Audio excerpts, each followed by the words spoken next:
দিয়ে বলো এখন তাকে কি করবে? বিয়ে করবে। এখন বিয়ে করতে গেলে তো অভিভাবক লাগে, এখন আমরা কি করবো? মুখটা তুলো।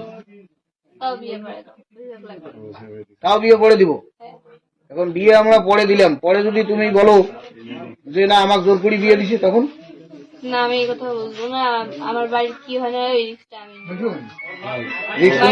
বাড়ির কি সমস্যা হয় না, যদি 1 লাখ পুলিশ যদি এখানে আসে সেই রিস্কটা আমি দায় নিব।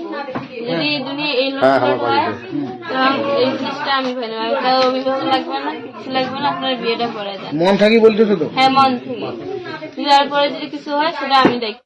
দেখো এতগুলো লোক, এই যে ইয়ে ভর্তি লোক, একটু ইয়ে ভিডিওটা না তো ভিডিও করে না তো আপনারা ঘর ভর্তি লোক শুনতেছে। হ্যাঁ আমার কথা হচ্ছে যে তুমি আমি নিজে ইচ্ছে ওকে আমি যেদিন আসবো সেদিন ওকে আমি বলিনি, আমি বলছি তুমি কই আসছো, আমি হাতিগঞ্জে আসছি, তো তারা আমি এখানে আসতেছি।